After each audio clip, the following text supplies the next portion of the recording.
Recording.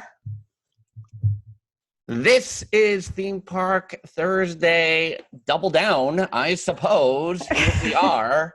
She is Jen. Hello. And I am Frank. And we had everything in order this week. And we talk about this being the Improviser's Guide Network. And it's always bad. Well, it's not bad, but to have a plan, the plan always, just. Didn't I say that last week? Every time you have a plan, it doesn't work out. So we had a great episode. Yeah. Jam-packed. Jam-packed. Yes. Angela Dahlgren joined us. Yes. You announced a new podcast starting Monday. You and Angela, the Magical Mommy Monday podcast. Is it plural mommies or is it just one mom? Just one mommy. But sometimes I say Mondays. You say Mondays? Oh, people say Theme Park Thursdays. They say Theme Park Thursday. Right. I mean, I think it's a Magical Mommy Monday podcast, but Magical Mommy Mondays. Right. So that was announced first. Yes. Episode dropping March 2nd. Also Angela's birthday. Yes. So much. We announced the second annual Dillos. This is my favorite thing about Disney ever. March Madness Mania pool.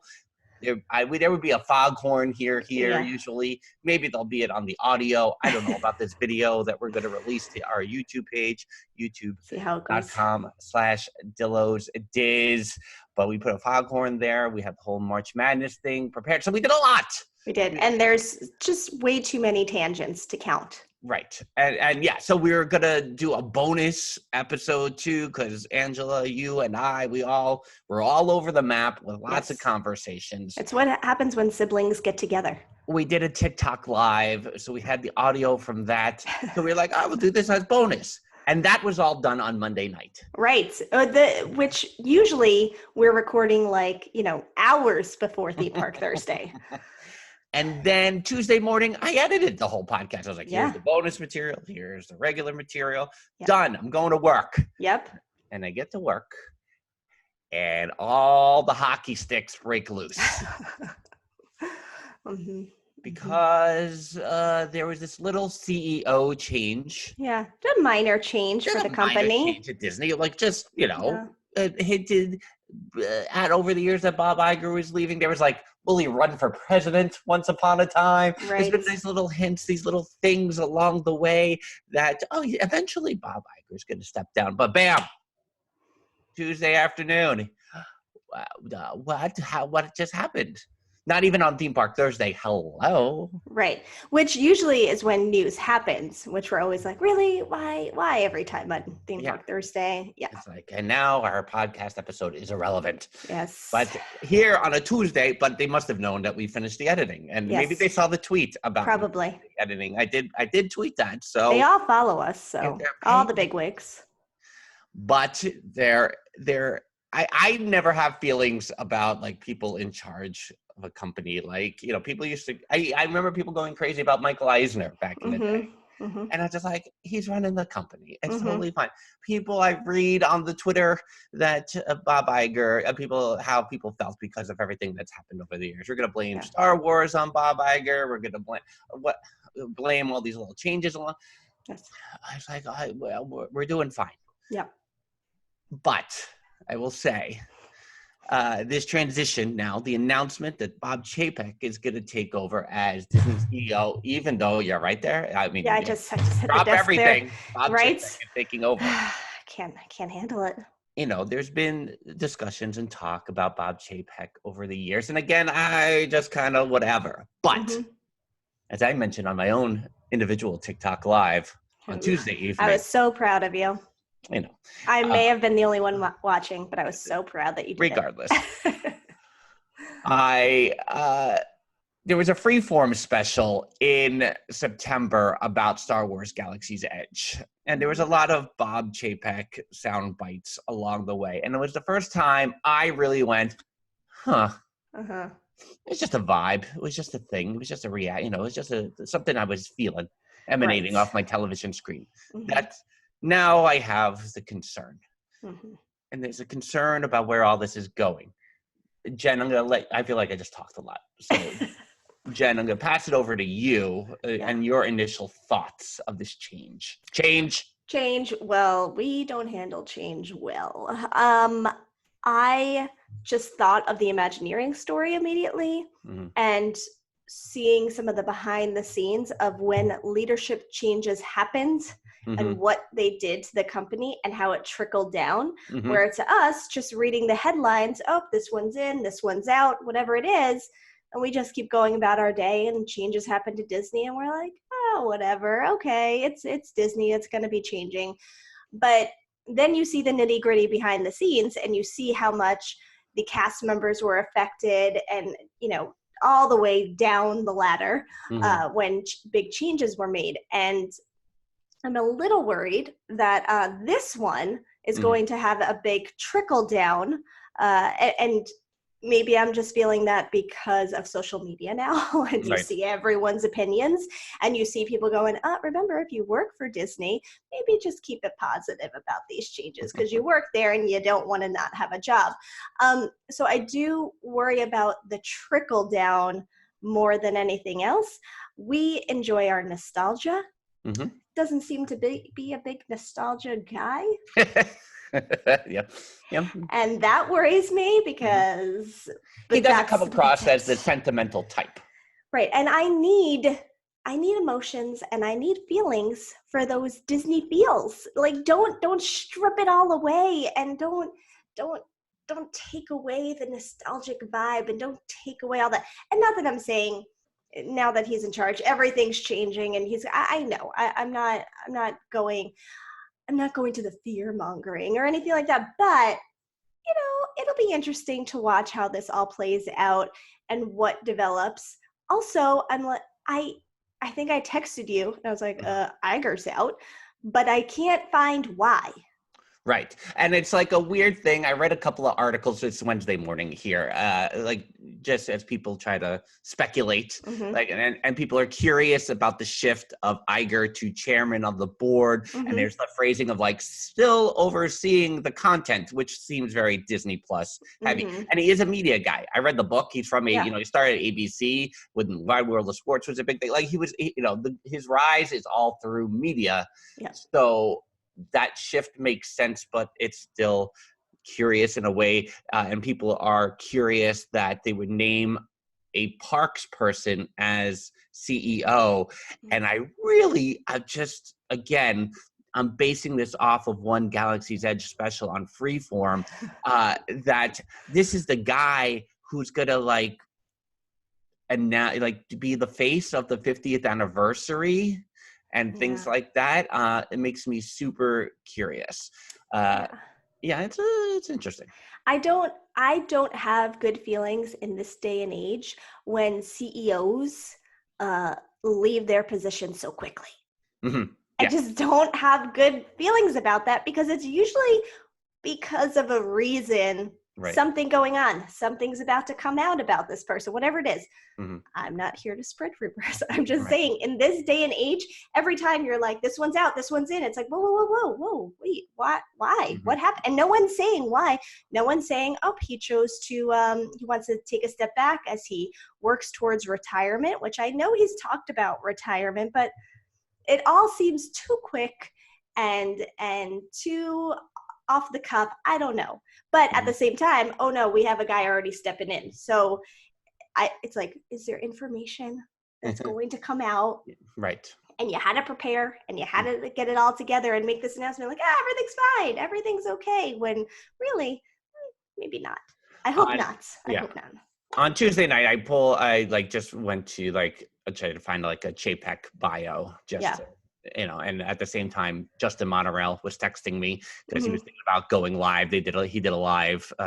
He tested his live format on Tuesday night, and it's in their podcast platforms if you want to check that out. And I just centered on one paragraph of Chapek's bio that I want to share right now. Sure. Mr. Chapek's guest-centric approach focuses on ensuring that every aspect of an experience is uniquely Disney and exceeds guest expectations. At Disney parks, he implemented innovative strategies to improve the guest experience by balancing demand at the park, integrating new franchises at locations around the world, and introducing beloved and iconic experiences to new generations of Disney fans. As head of Disney Consumer Products, he led a period of transformation in the worlds of play, storytelling, we'll get to that in a second, and learning. Guest-centric approach.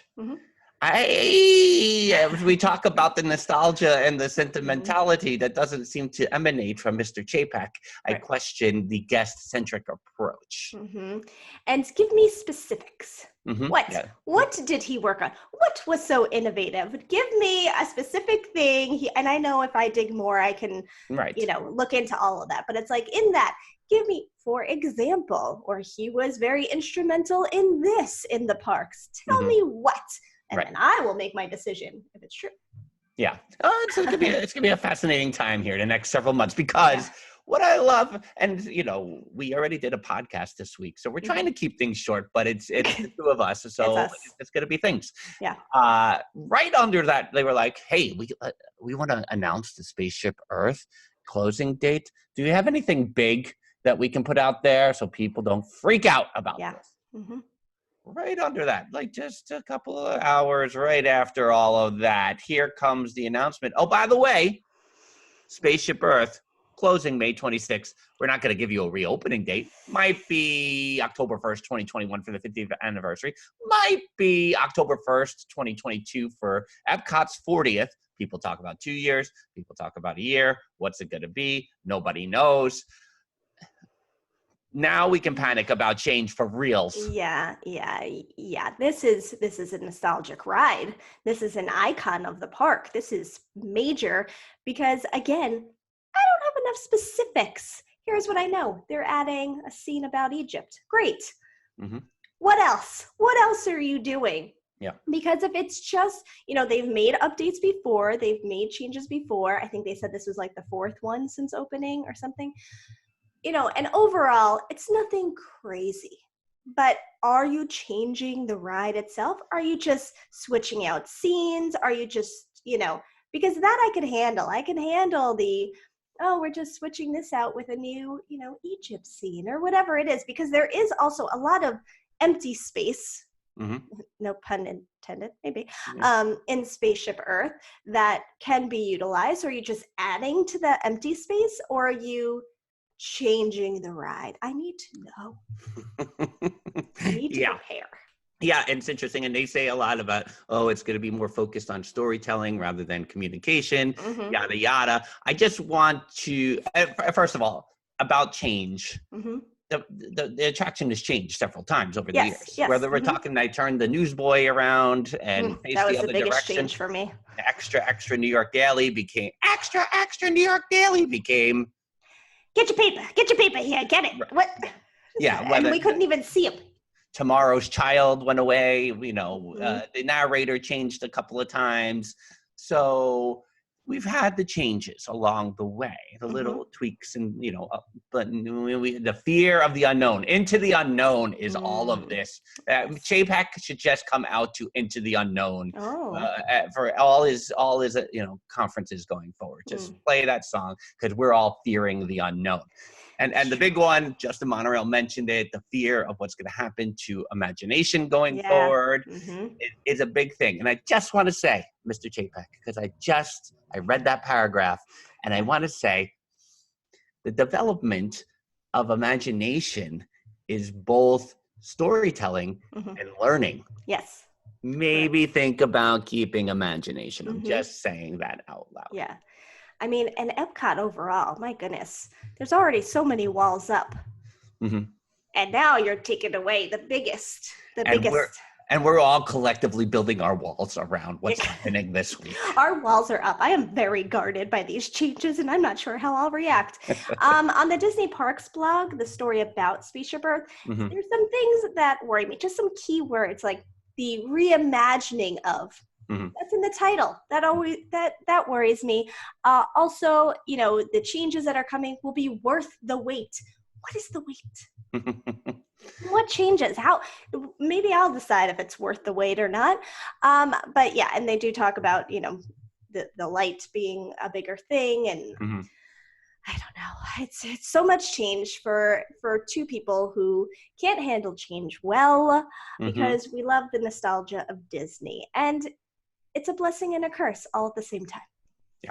So that's where we are on those two big topics that happened after we recorded our Theme Park Thursday episode and edited it and everything. So now we have this bonus for you today, the double down that we like to call it. Yes. And now, without further ado, we're going to play a stream of sound bites here, outtakes, little things along the way of our conversation with Angela Dahlgren, who is now hosting the Magical Mommy podcast with Jen starting March 2nd. So make sure to check that out. Yes. But we'll play the sound bites now. We'll still say bye-bye.